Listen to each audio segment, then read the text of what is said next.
By the fire's glow, the truth is always revealed. Welcome to the Fireside Casebook. The rain in Lochdubh was not so much a downpour as it was a persistent, clinging grey veil that blurred the line between the peat-stained waters of the loch and the leaden sky. It was the kind of weather that encouraged sensible men to stay indoors by a peat fire with a glass of something medicinal.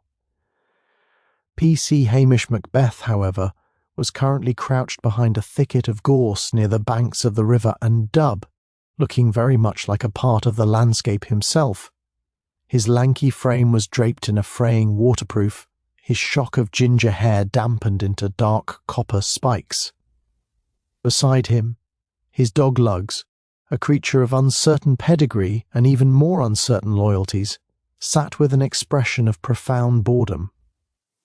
Hamish wasn't technically on duty, or rather he was patrolling the waterways, which was his preferred euphemism for eyeing a particularly fat Atlantic salmon that had no business being in the river this late in the season without an invitation to Hamish's frying pan. "Just a bit further, my beauty," Hamish whispered, the soft lilt of his Sutherland accent barely audible over the rush of the water.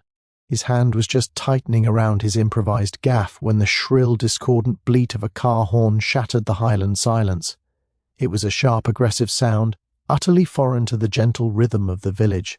The salmon, sensing a disturbance in the force, flicked its tail and vanished into the dark depths. "Ah, blast and damnation," Hamish sighed, straightening his back with a series of audible pops. Lugs gave a sympathetic whine, though it was likely more about the lost prospect of fish guts than his master's frustration. Hamish climbed up the embankment to the narrow road that wound toward the village. Idling in the middle of the tarmac was a vehicle that looked like a sleek metallic blue insect, a low-slung Italian sports car that had clearly never encountered a Scottish pothole before. The driver's door swung open, and out stepped Julian Vane. Vane was a Sassenach of the most exhausting variety, a London-based interior designer who had recently purchased the old manse on the edge of Lochdubh. He had spent the last 3 weeks informing the locals exactly how quaint their lives were, while simultaneously complaining that he couldn't get a decent macchiato north of Perth. He was dressed in a cream cashmere coat that cost more than Hamish's annual salary and lime green Wellington boots that had clearly never seen a speck of real mud. "You, constable," Vane shouted, waving a manicured hand. "Thank God. I've been hooting for 10 minutes. Is there any reason why the road, and I use the term loosely, is blocked by a flock of moth-eaten sheep?" Hamish put on his most vacant expression, the one that usually convinced outsiders he was several bricks short of a full load. He tilted his peaked cap back and scratched his head. "Aye, well, it'll be the sheep, sir," Hamish said slowly, drawing out the vowels. "They like the warmth of the tarmac, you see. It retains the heat of the sun, even the Scottish sun, hidden as it is." "Warmth? It's bloody freezing," Vane snapped. "Move them. I have a caterer arriving from Inverness for my New Year, New Manse Gala, and if the truffles are late because of some wandering mutton, I shall hold the police personally responsible." Hamish looked at the sheep, then at the sky, then back at Vane. "I'm afraid I'm off duty, Mr. Vane, and those are the Widow McLean's sheep. They're very sensitive souls. If I startle them, they might get the staggers, and then we'd have a real mess on our hands." "This is ridiculous," Vane hissed, his face turning a shade of purple that almost matched his silk cravat. "This village is a stagnant pool of incompetence. I don't know why I thought I could bring a bit of culture to this damp corner of nowhere. You're all just lazy." "Aye, there's a lot to be said for a good sit-down," Hamish replied mildly, his hazel eyes taking in the nervous twitch in Vane's left eye, and the way his expensive shoes were already soaking up the bog water. Vane let out a guttural sound of frustration, climbed back into his car, and began revving the engine, sending plumes of blue smoke into the crisp air. The sheep didn't move. They simply stared at the blue car with the same glassy-eyed indifference Hamish often used on DCI Blair. As Hamish watched the designer continue his one-man war against the livestock, he felt a familiar cold prickle at the back of his neck. It wasn't just the rain. Lochdubh was a place of long memories and short tempers, and Julian Vane had been treading on toes since the moment he arrived. "He's a man looking for a tragedy, Lugs," Hamish murmured, reaching into his pocket for a piece of string to tie up his waterproof. "And I have a terrible feeling he's going to find one before the New Year's bells ring." The sound of his police radio crackled to life from where he'd left it on the grass. The voice of Mrs. Kennedy from the post office, who moonlighted as a volunteer dispatcher, came through with unusual urgency. "Hamish, Hamish, are you there? Stop chasing the fish, man. There's been a bit of a situation up at the manse. You'd best get your boots on." Hamish looked at the blue car, then toward the darkening hills. The lazy part of his day was officially over. The old manse sat on a rise overlooking the village, a sturdy grey stone building that had weathered 2 centuries of Atlantic gales with stoic Highland dignity. That was, until Julian Vane had bought it. Now it looked as though a trendy London gallery had suffered a high-speed collision with a traditional Scottish vicarage. The window frames had been painted a startling shade of arsenic green, and the front lawn, once a wild patch of heather and moss, was now a manicured wasteland of white gravel and conceptual sculptures. Hamish pulled his battered police Land Rover into the driveway, the engine giving a final shuddering cough as it died. He sat for a moment staring at the scene through the rhythmic sweep of his squeaky windscreen wipers. "Look at that, Lugs," Hamish sighed. "He's gone and put a fountain in a place where it rains 300 days a year. It's like carrying an umbrella into a swimming pool." Lugs let out a low, mournful howl. The dog knew a bad atmosphere when he smelled one, and the manse was currently radiating a very specific kind of wrongness. Hamish climbed out, his boots crunching on the expensive gravel. Standing by the front door was Mary McLean, the daughter of the widow whose sheep had blocked Vane earlier. She was supposed to be helping with the New Year gala, but she was currently white-faced and clutching a crate of crystal champagne flutes, as if they were the only thing keeping her upright. "Oh, Hamish," she wobbled, her voice high and thin. "It's Mr. Vane. He's become a part of the exhibition."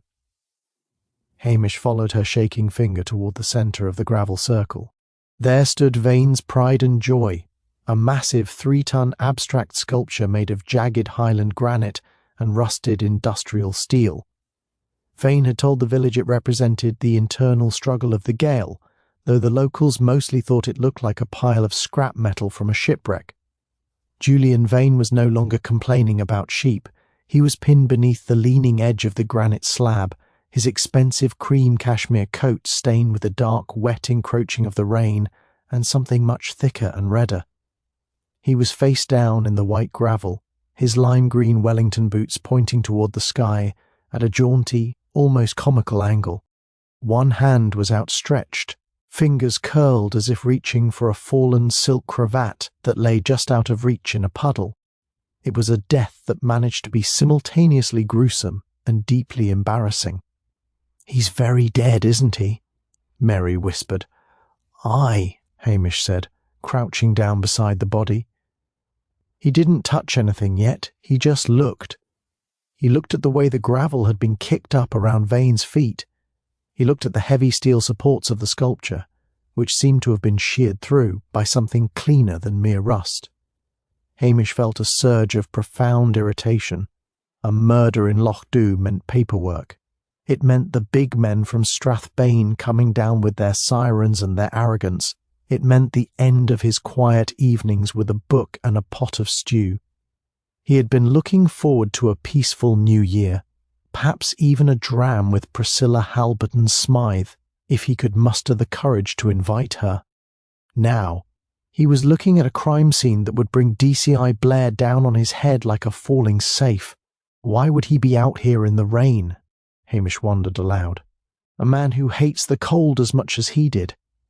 He leaned closer, his keen eyes spotting something odd. There was a faint smear of something blue on the edge of the granite slab, the same metallic blue as Vane's sports car, and tucked into the pocket of the cashmere coat was a crumpled piece of paper. "Hamish, don't you go touching things!" A voice boomed from the driveway. Hamish straightened up, his face instantly smoothing into its mask of vacant rural simplicity. He turned to see the local doctor, Dr. Brodie, trudging toward him, looking as cantankerous as ever. "Just seeing if the poor soul needed a bandage, doctor," Hamish said with a wide, gormless blink. "A bandage? Man's been flattened like a bannock," Brodie growled, peering at the corpse. Crushed thorax, internal hemorrhaging, neck snapped like a dry twig. Happened maybe an hour ago. I was coming up to give him his blood pressure pills. Man was a walking heart attack waiting to happen, though I didn't expect the scenery to finish him off. Hamish nodded vaguely, but his mind was racing. He noticed that the accident looked a little too convenient. The sculpture had been bolted to a concrete plinth. For it to topple just as Vane was standing under it required a coincidence that Hamish's cynical Highland soul refused to accept. Lugs wandered over to the base of the sculpture and began to sniff intently at a patch of mud near the sheared bolts. The dog suddenly let out a sharp bark and began to dig. "Get that mutt away from there!" Brodie snapped. Hamish whistled Lugs back, but not before he saw what the dog had uncovered, a small, discarded, oily rag, the kind used by mechanics to wipe down a wrench. "Aye, it's a terrible tragedy," Hamish said, his voice a slow, mournful drawl. "A man killed by his own taste. There's a moral in there somewhere, I'm sure, but I suppose I'd better call it in. The super won't be happy if I don't give the brass their pound of flesh." As he walked back to the Land Rover to use the radio, Hamish looked back at the manse. The arsenic-green windows seemed to stare back at him like mocking eyes. Julian Vane had been a man with many enemies and very little sense, but someone had gone to a great deal of trouble to make sure he didn't see the new year. And worse still, Hamish could already hear the distant, aggressive wail of a police siren echoing through the glen. Blair was coming. The peace of the Highland afternoon wasn't just broken. It was pulverized under the wheels of two black Volvos that screamed up the manse's driveway, sending the expensive white gravel flying like shrapnel. Before the engines had even stopped vibrating, the doors flew open, and Detective Chief Inspector Blair stormed out, looking like a man whose blood pressure was currently vying for a world record. Blair was a thick-set man with a face the colour of an overripe plum, and a permanent expression of digestive distress. Behind him trailed Detective Sergeant Jimmy Anderson, who looked as though he had spent the journey from Strathbane trying to sweat out a significant quantity of cheap blended whiskey. "Macbeth!" Blair bellowed, his voice echoing off the grey stone of the manse. "I might have known. Every time there's a corpse in this godforsaken heap of peat and misery, I find you standing over it like a ginger vulture." Hamish stood by the toppled sculpture, his hands buried deep in his pockets, his face a mask of polite, slightly dim-witted concern. "Good afternoon to you, sir. It's a terrible business, surely. The rain, you see. It makes everything slippery." "Don't give me your Highland mystic routine, you useless peasant," Blair snapped, stepping over a puddle and nearly slipping on a patch of moss. He steadied himself with a snarl and looked down at the late Julian Vane. "What have we got? A rich Sassenach crushed by his own bad taste? It looks like an accident.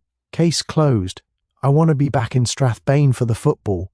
"Aye, sir, it does look that way," Hamish said softly. "Though the bolts on the plinth, they look a bit peculiar, almost as if they were—" "I didn't ask for your observations, Macbeth," Blair shouted, getting right into Hamish's face. The scent of stale cigarettes and peppermint lozenges washed over Hamish. "You're a village bobby. Your job is to move sheep and find lost tourists. Leave the detective work to the men with the suits and the brains. Anderson, get the kit. Let's get this over with."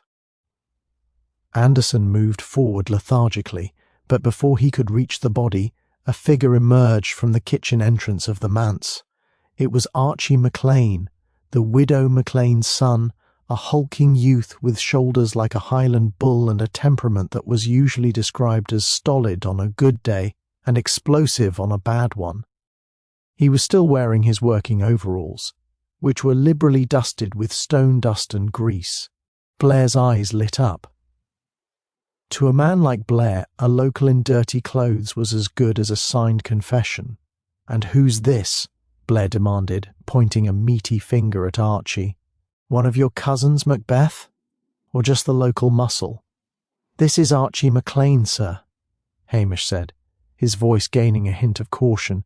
"He's been doing some stonewalling for Mr. Vane." "Stonewalling, eh?" Blair stepped toward Archie, who stood his ground, looking confused and increasingly annoyed. "I heard a report on the way up.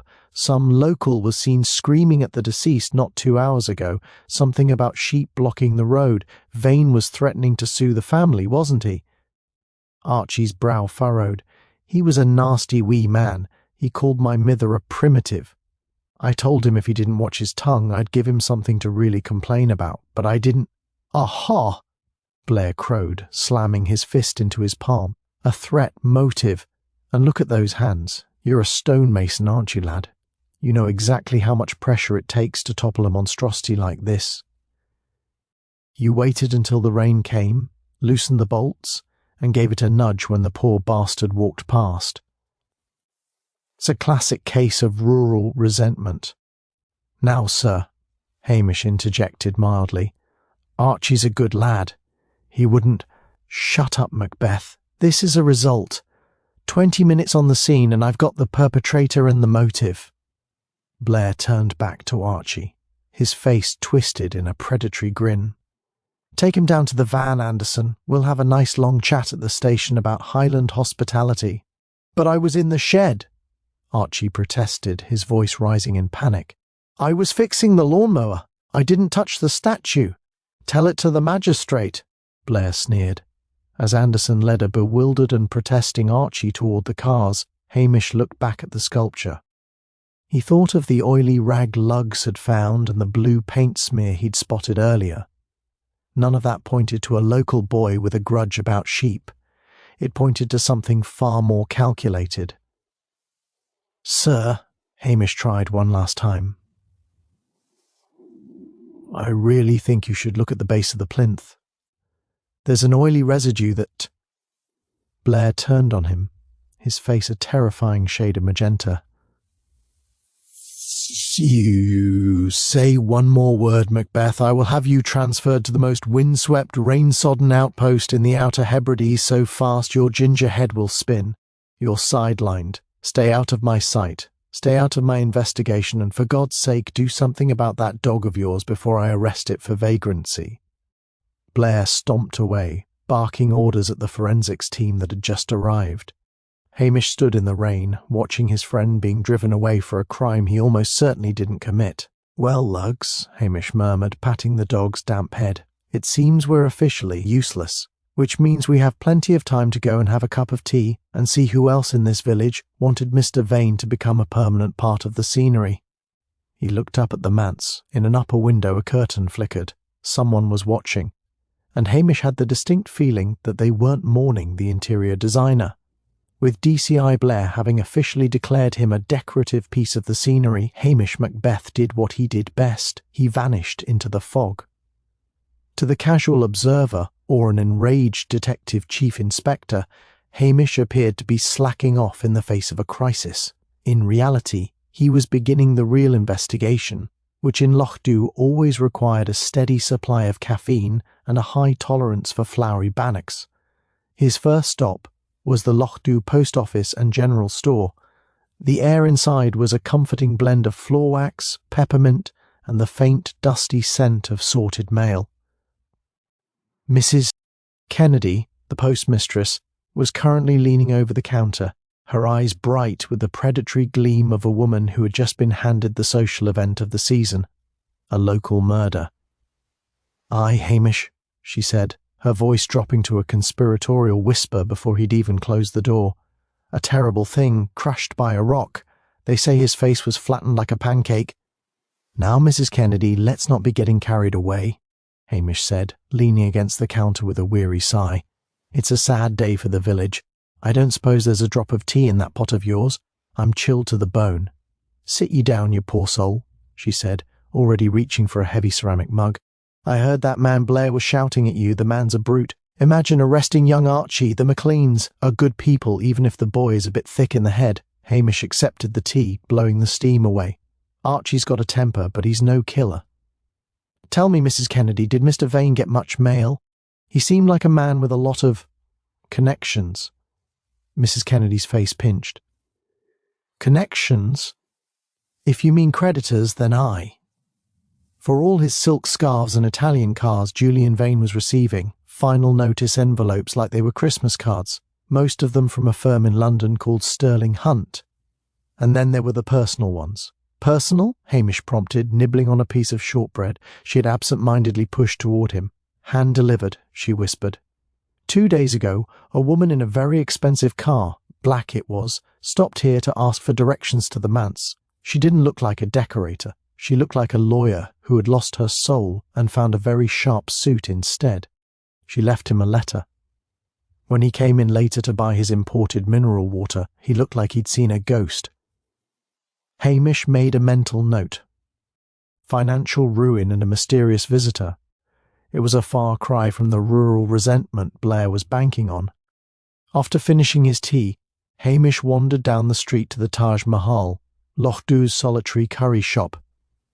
Mr. Patel, the owner, was a man who saw everything from his window and judged most of it as insufficiently spicy. "Constable, you look like you need a samosa," Patel greeted him. "On the house. I hear the London man is dead, a tragedy. He owed me for 3 vindaloos and a family-sized naan." "I'll see what I can do about the estate, Mr. Patel," Hamish said, leaning on the counter. "Did he have many visitors at the shop, besides the vindaloos?" Patel leaned in, his apron dusted with turmeric. "He was here last night. He wasn't alone. He was arguing with a man, tall, very posh, wearing one of those wax jackets that's never seen a day's work. They were talking about the development. Vane was saying he couldn't go through with it. He said, 'It's too dangerous, Arthur. The locals will notice.'" "Arthur?" Hamish asked. "Did you get a last name?"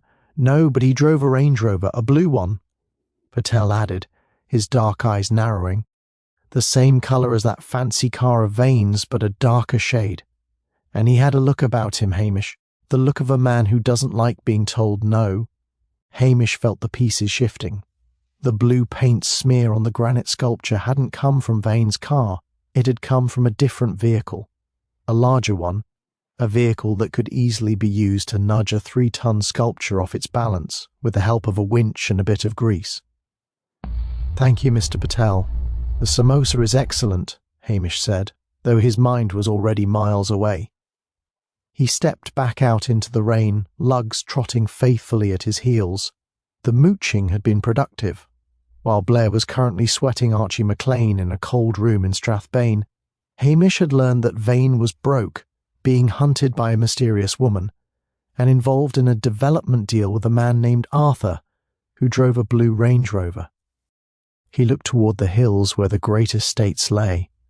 There was only one Arthur in the area who fit that description, Sir Arthur Halbert and Smythe, the father of Priscilla.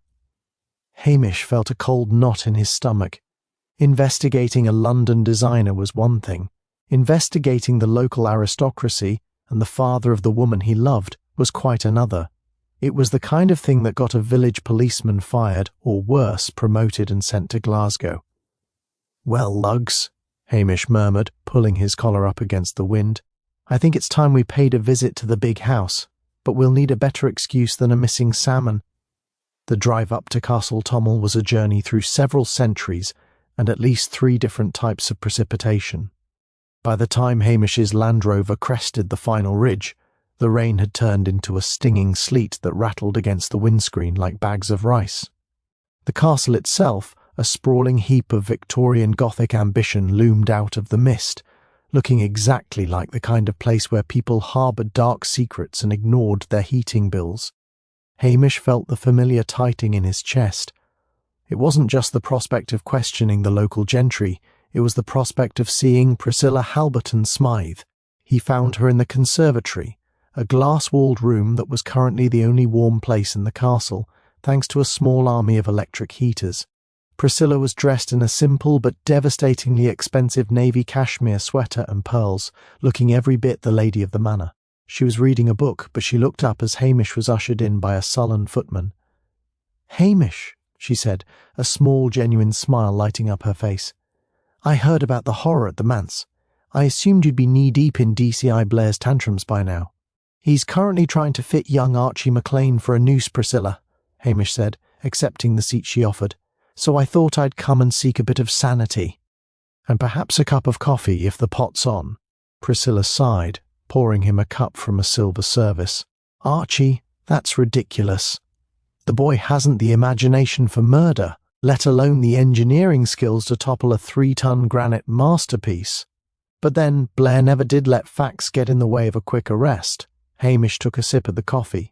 It was strong, dark, and infinitely better than the instant sludge he brewed in the police station. "Mr. Patel tells me Julian Vane was seen arguing with your father last night. Something about a development." Priscilla's expression shifted. The warmth didn't leave her eyes, but a certain guardedness settled over her features. Father, he's always looking for ways to make the estate pay for its own dry rot. Julian Vane wasn't just an interior designer, Hamish. He was a consultant for a London-based syndicate called Sterling Hunt. The ones who sent the final notices? Exactly, Priscilla nodded, leaning forward. They wanted to turn the eastern ridge of the Loch, the part overlooking the village, into a luxury Highland wellness retreat. Glass pods, helipads, the works. Father was desperate for the investment, but Julian started getting cold feet. He realized the locals wouldn't just be annoyed, they'd be litigious. And Julian had secrets of his own that he didn't want dragged into a public planning inquiry. Hamish watched the way the sleep blurred the glass. What kind of secrets? He was a fraud, Hamish. His designs were mostly plagiarized, and his wealth was a mountain of credit. But more importantly, she lowered her voice, he told Father yesterday that he was going to pull out of the deal. He said the pressure was too much. And how did Sir Arthur take that? Priscilla looked away. Not well. Father has a very old-fashioned view of contracts. He thinks a man's word is his bond, especially when that bond involves £5 million of development capital. Hamish felt a sinking sensation. He had known Sir Arthur for years, a man of immense pride and an even larger temper. The blue Range Rover Mr. Patel had seen suddenly felt like a heavy weight in Hamish's pocket. "Priscilla," Hamish said softly, "I have to ask. Was your father out in the Range Rover this afternoon, around the time the rain started?" Priscilla's hand trembled slightly as she set her cup down. "He said he was going to check the fences. He came back drenched. He hasn't come out of the library since." She looked at Hamish, her blue eyes pleading. "You don't think—" "Surely not, Hamish. Toppling a statue. It's so common." "Murder is always common, Priscilla, no matter how much cashmere you're wearing when you do it," Hamish replied, his voice tinged with a sadness he couldn't quite hide. He stood up, the warmth of the coffee now a cold knot in his belly. He had come looking for a clue, and he had found a motive that led directly to the front door of the only woman who made him wish he were more than a lazy village bobby. "I'll need to speak with him," Hamish said. "He won't talk to you, Hamish. Not as a policeman. He'll treat you like the help." "Aye," Hamish said, his ginger hair catching the dim light as he turned toward the door. "That's the beauty of being the help, Priscilla. People tend to forget you're there while they're busy incriminating themselves." As he walked out, Lugs gave a short, sharp bark, sensing his master's distress. Hamish ignored the rain as he walked back to the Land Rover. He had the what and the why, but he still needed the how. And he needed to find it before Blair decided that Archie McLean was the easiest path to a promotion. The Lochdubh police station, which also doubled as Hamish Macbeth's living quarters, currently felt less like a sanctuary and more like a pressure cooker. The air was thick with the smell of wet wool, DCI Blair's cheap cigars, and the palpable terror of Archie McLean, who was handcuffed to a heavy wooden chair in the small interview room. "I'm telling you, it's an open and shut case, Anderson," Blair's voice boomed through the thin walls, vibrating the framed photograph of the Queen on the mantelpiece. Look at the boy's boots, covered in white gravel, and look at his hands, filthy with oil and stone dust. He's a stonemason. He loosened the bolts, waited for Vane to come out to admire his art, and gave it a shove with a crowbar. It's primitive, just like the people in this village. Hamish stood in the doorway, cradling a mug of tepid tea. He looked particularly dishevelled, his ginger hair standing up in tufts where he'd been scratching his head in feigned confusion. "Excuse me, sir," Hamish said, his voice a soft, apologetic lilt. "I don't mean to be a bother while you're doing the heavy lifting, but I've been looking at Archie's boots." Blair spun around, his face a shade of violet that suggested an impending stroke. "What did I tell you, Macbeth? Stay out.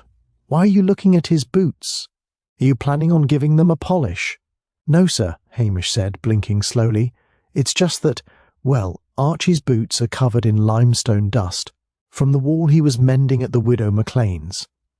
But the gravel at the manse, that expensive white stuff Mr. Vane had imported, that's crushed marble. If Archie had been stomping around that statue, his boots would be white with marble, not grey with limestone. And he's got no marble on him at all." Blair snorted, though a flicker of doubt crossed his watery eyes. "So he changed his boots. He's a devious one, this Highland genius. And then there's the matter of the lumbago, sir," Hamish added, taking a slow sip of tea. "The what?" "The lumbago." Archie was at Dr. Brodie's surgery at 10 o'clock this morning. The doctor gave him a heat rub and a strict instruction not to lift anything heavier than a kettle. His back is completely seized up. I saw him trying to get out of the van earlier. He was moving like a man made of dry sticks. He couldn't have shoved a 3-ton statue with a crowbar any more than he could have flown to the moon. Blair's jaw worked silently for a moment. He looked at Archie, who was currently trying to shift in the chair and letting out a whimpering groan of genuine spinal agony. "Doesn't matter," Blair roared, though the volume was a defence mechanism. "He could have used a lever, or a pulley." "Aye, he could have," Hamish agreed mildly, "but then there's the rag lugs found. It's soaked in synthetic hydraulic fluid, the kind they use in the high-end winches you find on the front of those big expensive Range Rovers. Archie's tractor uses old-fashioned mineral oil, thick, black, smelly stuff. This fluid is clean, blue, and smells like a chemistry lab." Hamish reached into his pocket and pulled out a small evidence bag containing the oily rag. "I found this tucked under the plinth, and I noticed a very thin, very strong wire mark on the back of the granite slab. Someone didn't push it, sir. Someone pulled it from a distance, probably from the safety of a dry car." The silence in the room was heavy. Even D.S. Anderson looked impressed, though he quickly masked it with a cough when Blair glanced his way. "So what are you saying, Macbeth?" Blair hissed, stepping closer until his belly was pressing against Hamish's tunic. "That because the boy has a bad back and the wrong kind of grease, I should just let him go. I've already called the super. I've told them we have a suspect in custody."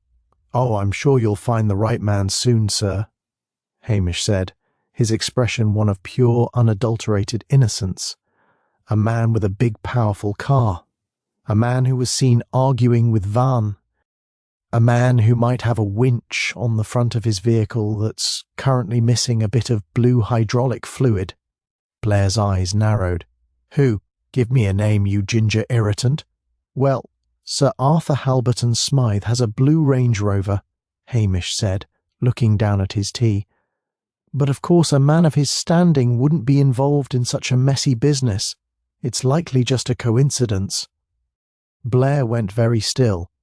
The prospect of arresting a local knight of the realm was terrifying, but the prospect of being made to look like a fool by Hamish Macbeth was worse.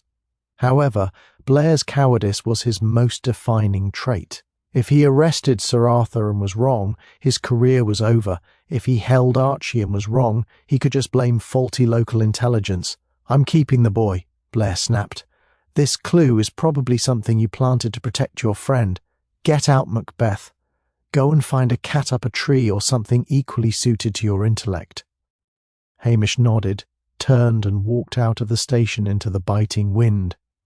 He wasn't surprised. Blair was as predictable as the tide. But he had achieved one thing. He had planted the seed of the blue fluid in Blair's mind.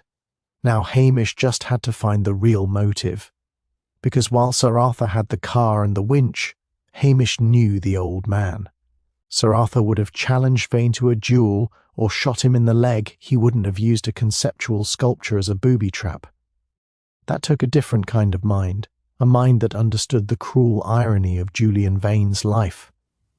"Come on, Lugs," Hamish said, the dog waiting by the Land Rover. "Let's go see the woman in the sharp suit. I think it's time we learned what was really in those final notice envelopes." The Lochdubh Hotel was a draughty, sprawling building that smelled perpetually of boiled cabbage and old damp, a scent that even the most aggressive of Mrs. Beeton's floral air fresheners couldn't quite mask. It was here that the mysterious woman in the sharp suit had taken up residence. Hamish found her in the residence lounge, a room so grim, cluttered with taxidermy that it usually discouraged anyone from staying longer than 5 minutes. She was sitting by a dying fire, a glass of neat gin in her hand, and a laptop perched on her knees. She looked like a gleaming scalpel dropped into a bucket of rusted nails. "Miss Sterling, I presume?" Hamish said, letting his wet waterproof drip shamelessly onto the threadbare carpet. The woman looked up. Her eyes were as cold as the loch in January. "And you are the local constable who looks like he's lost his way to a sheep shearing. I've already spoken to the angry purple man, Detective Blair. I told him everything I know. Blair has a way of making people want to stop talking," Hamish said, easily sinking into a chintz armchair that let out a puff of dust. "But he's mostly interested in things he can shout at. I'm more interested in things that are quiet. Like why an investment scout for Sterling Hunt is spending her New Year in a village that doesn't even have a functioning ATM." Diane Sterling took a slow sip of her gin. "Julian Vane was a liability constable. He was our front man. He had the charm and the posh accent to convince people like Sir Arthur to sign away their land. But Julian was also a leech. He didn't just take people's money, he took their secrets." Hamish tilted his head. "Secrets? He was writing a book," she said, her lip curling in a sneer. "A social satire of the Highland gentry and the quaint locals. He called it the Peat Pit. He'd been recording conversations for months, at dinner parties, in shops, even in people's homes while he was measuring for curtains. He was planning to launch it the same day the development deal went public. It would have ruined everyone. Sir Arthur's financial desperation, the local minister's drinking habit, even the parentage of some of your fine village families." Hamish felt a chill that had nothing to do with his wet clothes. In a small village like Lochdubh, a loss of money could be survived. A loss of face? That was a death sentence. So the development wasn't the main event, Hamish murmured. It was the blackmail. "Not blackmail," Diane corrected. "Vengeance." Julian hated this place. He hated that he had to be here because he was broke. He wanted to burn it all down on his way back to London. Hamish stood up, his mind churning. He thought about the invisible people who had been in and out of the manse. He thought about the person who would have the most to lose from a tell-all book. It wasn't just Sir Arthur. It was someone who valued their reputation above their life, someone who had been helping Vane with his research.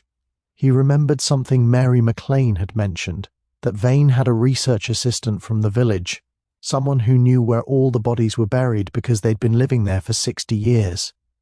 "Tell me, Miss Sterling," Hamish said, moving toward the door, "did Julian have a copy of this manuscript at the manse?" "He had it on a gold-plated thumb drive," she replied. "He used to wear it around his neck like a trophy. I noticed it was missing when I saw him under that rock." Hamish nodded. He knew now that the murder wasn't a crime of greed, but a crime of preservation. The Sassenach had underestimated the one thing Highlanders held dearer than land, their dignity. As he stepped out into the hallway, he ran into Nellie, the hotel's long-suffering maid. She was carrying a tray of tea and looking particularly harassed. Oh, Hamish, thank goodness. Can you tell Mrs. Kennedy to stop calling? She's been asking after the guest in room 4 every 10 minutes. She says she's worried about the poor woman's soul, but we all know she just wants the gossip. Hamish stopped dead. Mrs. Kennedy? Aye. She's been very helpful since Mr. Vane arrived, bringing him extra milk, helping him sort through his local history notes. She was up at the manse nearly every evening, volunteering her time. The image of the sweet, gossip-loving postmistress suddenly shifted in Hamish's mind. Mrs. Kennedy, the woman who knew every letter that entered the village, the woman who had given him tea and shortbread while pointing him towards Sir Arthur. She wasn't just a moocher of gossip, she was the curator of it. And if Julian Vane was going to publish the village's secrets, he was stealing her life's work and likely exposing her own role in the village's many scandals. The trap is set, Lugs, Hamish whispered to the dog waiting by the door. But we're going to need more than a pair of handcuffs to catch this one. We're going to need the truth. The sleet had transitioned into a fine, freezing mist that clung to the eyelashes and turned the road into a treacherous ribbon of black glass. Hamish Macbeth, however, seemed unbothered by the elements as he stepped back into the Lochdubh post office. He looked even more haggard than before, his shoulders slumped as if the weight of the entire Highlands sat upon them. "Back so soon, Hamish?" Mrs. Kennedy asked, her hands busy sorting a stack of holiday cards. Her eyes, usually so sharp and inquisitive, held a flicker of something guarded. "I thought you'd be up at the manse helping those big city detectives with their fingerprinting." "Ah, they've no use for me, Mrs. Kennedy," Hamish sighed, leaning heavily against the counter. "Blair's convinced it's Archie, and he won't hear a word otherwise. He's already filling out the paperwork. It's a sad day when a local lad gets sent down because a policeman is too lazy to look past his own nose." Mrs. Kennedy clicked her tongue in sympathy.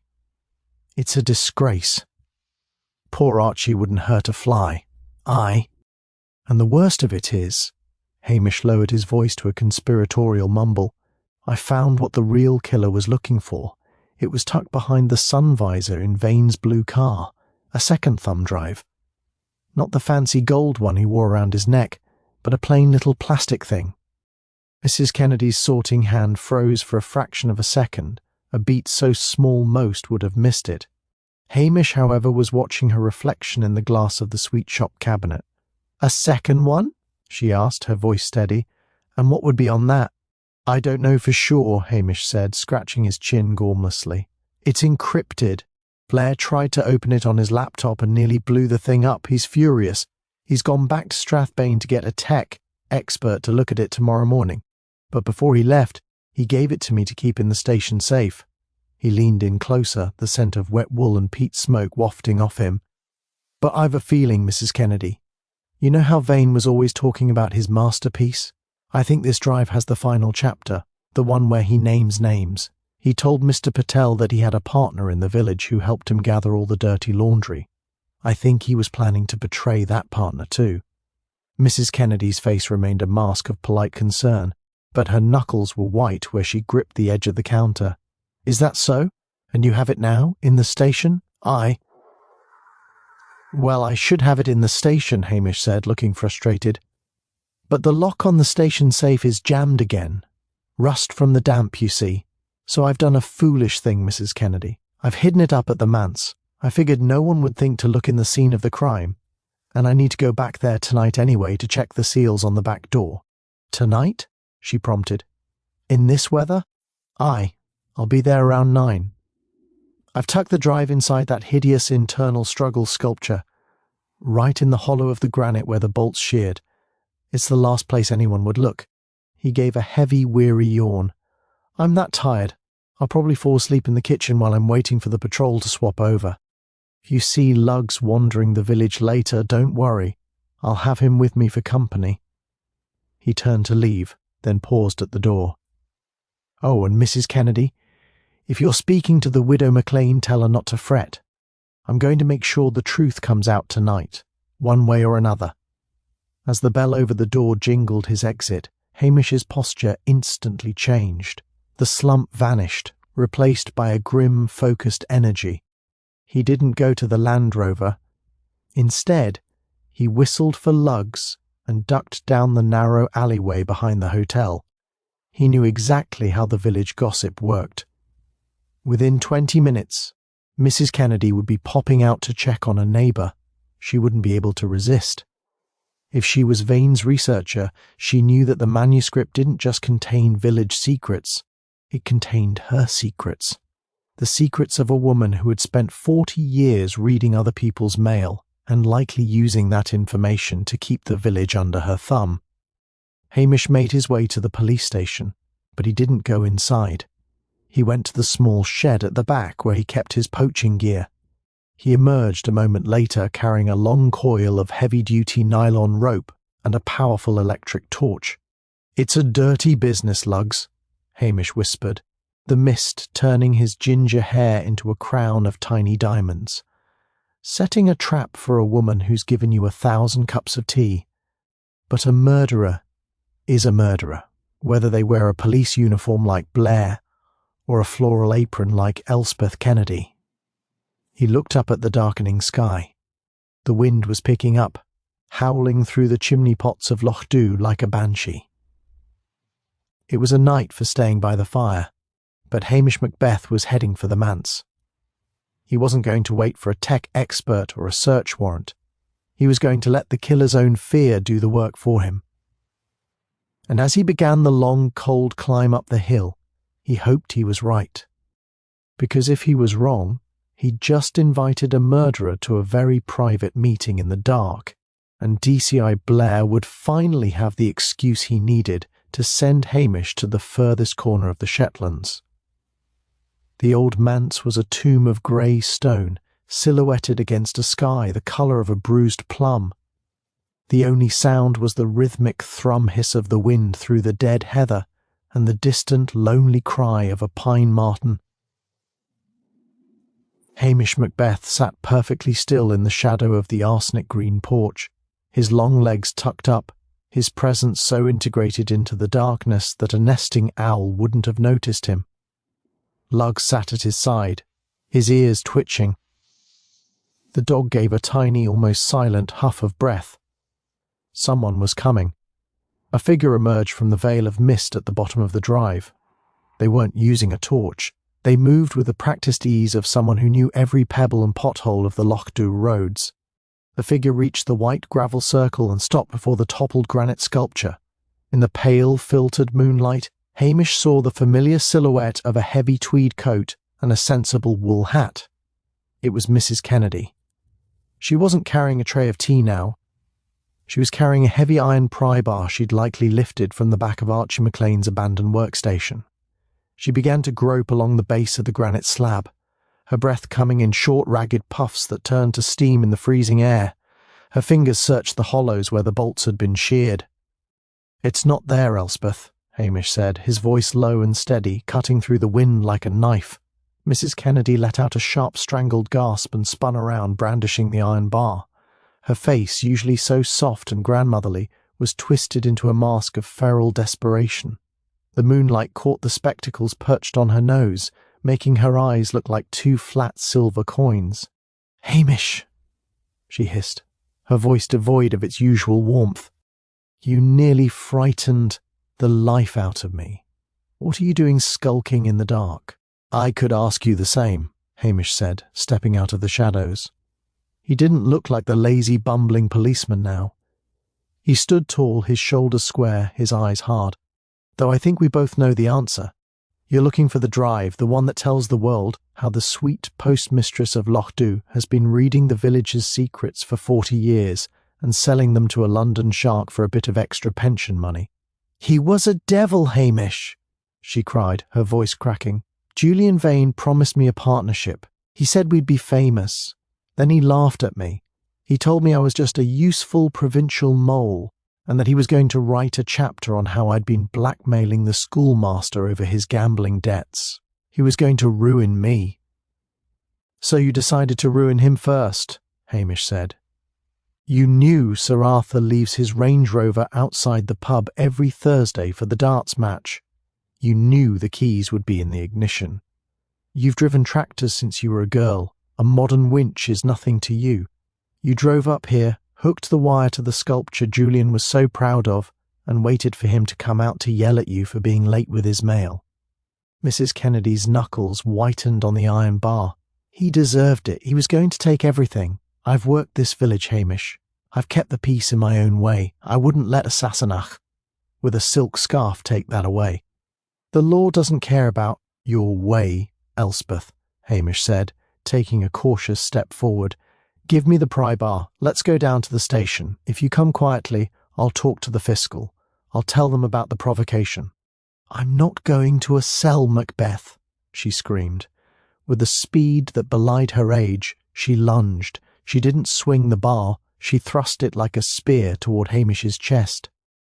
Hamish, the man who spent his days avoiding exercise, moved with the fluid grace of a Highland stag. He pivoted on the slick gravel, the iron bar whistling past his ribs. He grabbed her wrist, but Mrs. Kennedy was fueled by the frantic strength of the trapped. She kicked out, her heavy walking boot catching Hamish in the shin. He grunted in pain but didn't let go. They went down together onto the sharp marble gravel, a messy, thrashing heap of tweed and navy wool. "Lugs, stay!" Hamish shouted, not wanting the dog to get a face full of iron. Mrs. Kennedy clawed at his face, her fingernails drawing blood across his cheek. She was stronger than she looked, a woman hardened by decades of Highland winters and heavy mailbags. She managed to wrench her arm free and raise the bar for a crushing blow. Hamish didn't hesitate. He used his weight to roll her, pinning her arm against the granite plinth. He applied a sharp, professional pressure to the nerve in her elbow, a trick he'd learned in a training course he'd pretended to sleep through. The iron bar clattered to the ground. Within seconds, Hamish had her arms pulled behind her back. The metallic snick of handcuffs echoed through the quiet manse grounds. Mrs. Kennedy collapsed into the gravel, sobbing now, the adrenaline spent. "It wasn't fair, Hamish. He was a bad man." "Aye, he was," Hamish said, his voice breathless as he wiped blood from his cheek with his sleeve. "But you've made yourself worse. You've brought the big men down on us, Elspeth, and you've broken the heart of a village that thought you were their friend." He stood up, pulling her gently but firmly to her feet. His shin throbbed and his face stung, but the mystery was over. The stupid policeman had caught the killer, even if it was the last person he'd ever wanted to arrest. "Come on," he said softly. "Lugs, let's go home. I think I've had enough of the manse to last me a lifetime." The sun rose over Lochdubh, not with a burst of glory, but with a reluctant, sickly pale light that barely managed to penetrate the thick Highland mist. Inside the police station, the air was heavy with the smell of stale coffee and the low, rhythmic snoring of Lugs, who was curled up by the cold stove. DCI Blair arrived at 7:00 a.m., his car screaming to a halt. He stormed into the station, his face a mottled landscape of purple and red, his eyes bloodshot from a night of investigative deliberation, which usually involved a bottle of bells and a very loud television. "Macbeth!" Blair roared, slamming his hat onto the desk. "I get a radio patch at 4 a.m. saying you've got a prisoner. Who is it? Another local drunk? If you've wasted my time, I'll have you directing traffic in a Glasgow tunnel by Monday." Hamish sat at his desk, looking remarkably small and exceptionally thick-witted. He was nursing a mug of tea and had a piece of bandage stuck to his cheek. He stood up slowly, giving a long theatrical yawn. "Oh, good morning to you, sir," Hamish said, his voice a sleepy drawl. "I'm that glad you're here. It's been a very confusing night. You see, I was just thinking about what you said yesterday, about the Range Rover and the blue fluid." Blair paused, his mouth half open. "What about it?" "Well, sir," Hamish continued, leaning in as if sharing a profound secret, "your brilliant deduction about the winch. It stayed with me. I thought to myself, if the great detective Blair thinks there's a car involved, I'd better keep an eye out. And wouldn't you know it, I saw someone trying to tamper with the evidence at the manse, just like you predicted they would." Blair's chest began to swell, his anger momentarily replaced by a blooming, oily sense of vanity. "Did I say that? Well, of course I did. It was obvious from the start." "Aye, sir, it was a masterstroke," Hamish said, his hazel eyes wide with feigned admiration. "And when I caught Mrs. Kennedy, the postmistress, can you believe it? She was that terrified by the net you'd been closing around her that she just spilled everything. She said your relentless questioning of the village had made her panic. She knew it was only a matter of time before a man of your experience looked at the mail logs." Blair blinked. He hadn't looked at a mail log in his entire life, but the idea that his very presence had caused a killer to crack was far too delicious to ignore. "The mail logs, right, yes, I had Anderson looking into those. It's all about the paper trail, Macbeth, something you wouldn't understand." "I don't, sir, not a bit," Hamish agreed fervently. "She's in the cell now. She's signed a full confession. She even gave me the thumb drive with the blackmail material. I've put your name on the evidence bag, sir. DCI Blair's Special Exhibit A." Blair walked over to the cell door and peered through the small grating at Mrs. Kennedy, who sat huddled on the cot, looking small and broken. He turned back to Hamish, his mind already composing the headlines for the Strathbane Gazette. DCI Blair smashes Highland blackmail ring. Brilliant forensic work leads to arrest. "Right," Blair said, adjusting his tie and trying to look authoritative. "I'll take it from here. Anderson, get the prisoner into the car. We're taking her to Strathbane for a formal interview. Macbeth, you stay here and, I don't know, wash the windows. You look a mess." "Actually, sir," Hamish said, looking down at his boots, "there was a call from the chief constable's office. They heard a rumour that I might have had a hand in this. They were talking about a commendation, maybe even a promotion to sergeant, and a transfer to the headquarters in Inverness." Blair's face instantly returned to its preferred shade of violet. The only thing he hated more than Hamish Macbeth was the idea of Hamish Macbeth getting a promotion that he hadn't authorised. If Hamish went to Inverness, he'd be out from under Blair's thumb. He might even end up being Blair's equal. "Promotion? For you?" Blair scoffed, his voice dripping with contempt. "You stumbled into this, Macbeth. It was my groundwork that solved this case. If the chief asks, I'll tell him the truth, that you were merely the warm body on the scene when my trap snapped shut. You're lucky I don't charge you with interfering with the DCI's investigation." "Or would you, sir?" Hamish asked, sounding genuinely relieved. "I'd much rather stay here. I'm not built for the big city. All that noise and the lack of good peat for the fire. It'd be the death of me." "Then keep your mouth shut," Blair snapped. "I'll write the report. You just stay here in your little puddle of a village and try not to trip over your own feet." Hamish watched from the door as the Volvos roared away, Mrs. Kennedy a slumped shadow in the back seat. Archie McLean was released 10 minutes later, looking dazed but profoundly grateful. "He took the credit, didn't he, Hamish?" Archie asked, rubbing his sore wrists. "Aye, Archie, he took it all," Hamish said, a small, weary smile playing around the corners of his mouth. "And thank God for that. I've got a pot of coffee to make, a dog to feed, and a very quiet New Year to enjoy. If I were a sergeant, I'd have to wear a tie every day. Can you imagine the horror?" He walked back into the station, the silence closing in like a warm blanket. He reached into his desk and pulled out a small, gold-plated thumb drive, the real one. He walked over to the stove, opened the door, and dropped it into the glowing embers. Some secrets were better left to the fire. 2 days into the new year, the great Highland storm had finally exhausted itself, leaving behind a sky of pale, watery blue and an air so sharp and clean it felt like breathing diamonds. The mountains, topped with a fresh dusting of snow, stood like silent sentinels over Lochdubh, watching as the village slowly shook off the shadow of the manse murder. Lochdubh was, if anything, more obsessed with the aftermath than the crime itself. The post office was currently being run by a temporary replacement from Lairg, a thin, nervous man who didn't know a soul and, more importantly, didn't know whose mail was whose. "It's a tragedy, that's what it is," Mrs. McLean declared, leaning over the counter of the hotel bar where Hamish was currently nursing a coffee. "Not the murder, mind you, Vane was a nuisance, but the stamps. That man from Lairg gave me second class when I clearly asked for first. Elspeth Kennedy may have been a cold-blooded killer and a blackmailer, but at least she knew her postal rates." Hamish nodded sagely, his expression one of deep, concentrated vacuity. Aye, it's the little things that trip a person up, Mrs. McLean. Consistency is a rare virtue. The village had reached a collective, unspoken agreement. They would be shocked by Mrs. Kennedy's crimes in public, but in private there was a palpable sense of relief. With the blackmail drive supposedly in the hands of the police, and the real one currently a pile of grey ash in Hamish's stove, many of the village's more colourful secrets had remained buried.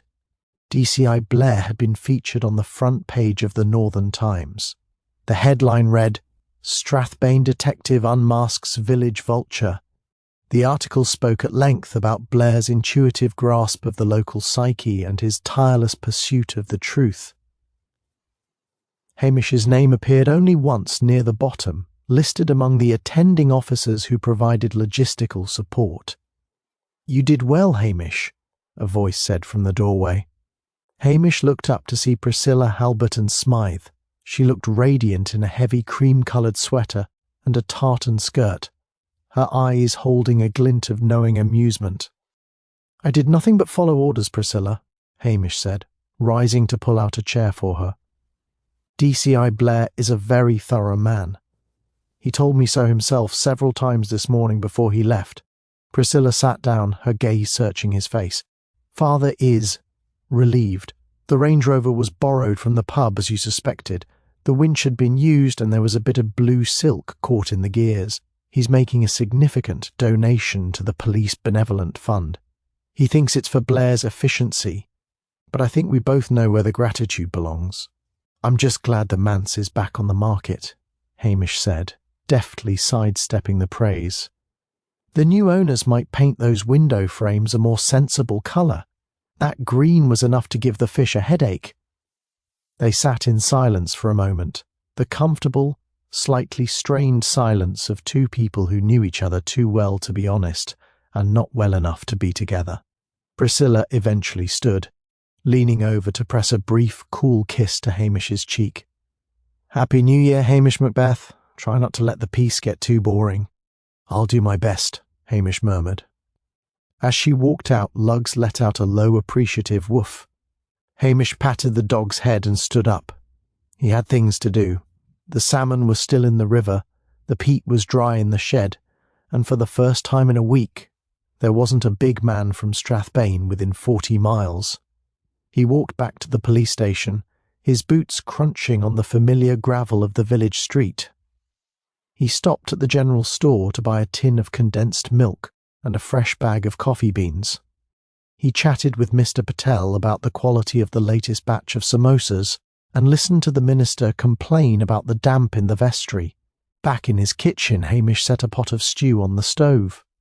The rich, savoury scent of beef, onions and carrots began to fill the small room, mingling with the earthy aroma of the peat fire. He sat in his worn armchair, Lugs at his feet, and looked out the window. The loch was a sheet of obsidian, reflecting the first stars of the evening. It was quiet. No sirens, no shouting, no London designers trying to turn the Highlands into a theme park. He had avoided the promotion, he had saved Archie, and he had kept the village's messy human dignity intact. He reached for his book, but his eyes drifted toward the fire. He thought of Mrs. Kennedy in her cell and Julian Vane under his rock. The Highlands were beautiful, but they were hard. They didn't suffer fools, and they didn't forgive those who tried to peel back the curtain. "Well, Lugs," Hamish said, the orange glow of the fire dancing in his hazel eyes. "It's a grand thing to be a useless policeman in a place where nothing ever happens." He closed his eyes, a small, tired smile on his face. In the morning he'd go and see about that salmon, but for now the world was exactly as it should be, quiet, cold, and entirely his own. The following week, the arsenic-green window frames of the old manse were being scraped back to a respectable, funereal slate grey.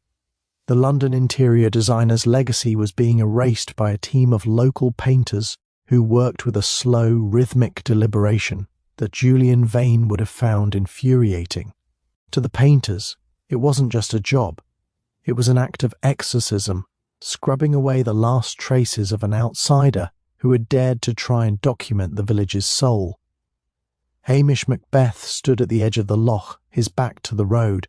The morning was crisp, the air tasting of salt and pine needles. He was ostensibly monitoring the tide levels, a duty he had invented on the spot to avoid a scheduled meeting with a very earnest, very young constable from Strathbane who had been sent down to standardise the Lochdubh filing system. "He's gone, Hamish," a voice called out. Hamish turned to see Detective Sergeant Jimmy Anderson standing by the police Land Rover. Anderson looked even more dishevelled than usual, his eyes bloodshot, and his skin the colour of old parchment. He held a crumpled copy of the Strathbane Gazette. "Blair?" Hamish asked, shielding his eyes from the low winter sun. "Aye. He's been summoned to Edinburgh for a press conference," Anderson said, spitting into the heather with a look of profound weariness. "The Chief Constable wants to use the Manse murder as a case study in proactive community policing. Blair's currently practicing his humble yet heroic face in the rearview mirror. He's even bought a new tie, silk with little jumping salmon on it." Hamish chuckled, a dry, rasping sound. "It's a good look for him, Jimmy. It suits a man of his aquatic depth." Anderson stepped closer, his voice dropping.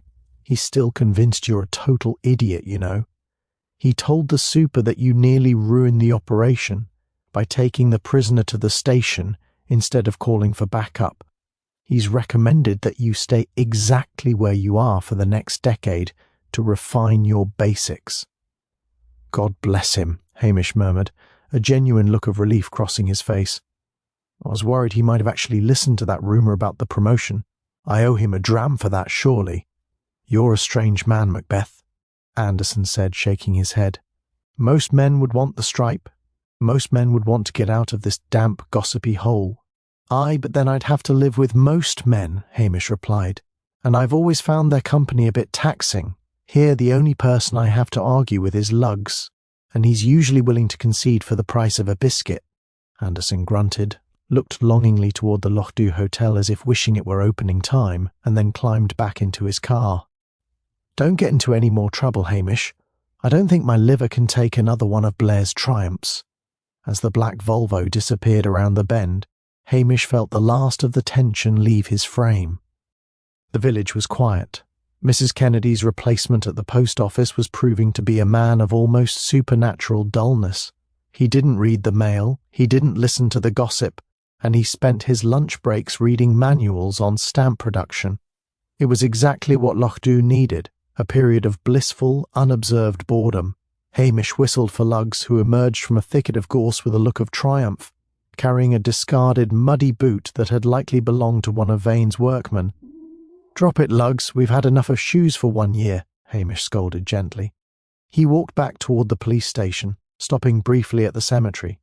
He looked at the fresh mound of earth where Julian Vane's internal struggle had ended. There was no headstone yet, but someone had left a small, ironic bunch of plastic flowers, the kind sold at the general store. In Lochdubh, even the tributes had a sharp edge. The darkness that always simmered beneath the surface of the village hadn't vanished. It had simply retreated into the peat and the shadows of the cottages. They had lost a postmistress and gained a story to tell for the next 50 years. It was a fair trade in the economy of the Highlands. Back at his stove, Hamish put the kettle on. He looked at the empty space on his shelf where his special files usually sat. He felt a sudden sharp pang of loneliness, the kind that usually struck him when he thought of Priscilla or the friends he had lost to the cold reality of his job. But then the kettle began to whistle, a cheery domestic sound that anchored him to the present. He sat at his table, a fresh mug of coffee in his hand and a map of the upper river stretches spread out before him. The season was nearly over, and there was one particular pool near the old bridge that he hadn't inspected in weeks. The phone on his desk began to ring, a sharp, demanding sound. Hamish looked at it, then at Lugs, then back at the map. "I think," Hamish said to the dog, "that the village bobby is currently engaged in a very complex forensic analysis of the local topography. Wouldn't you agree?" Lugs wagged his tail, a rhythmic thump-thump against the floorboards. Hamish reached out, not to answer the phone, but to unplug the cord from the wall. The ringing died instantly, replaced by the crackle of the fire and the gentle sigh of the wind in the chimney. The lazy policeman leaned back, closed his eyes, and let the piece of Lochdubh wrap around him like a heavy tweed cloak. The murder was solved, the credit was misplaced, and the Highlands were, once again, perfectly deceptively still. "Aye," he whispered to the empty room. "It's a grand life if you don't weaken."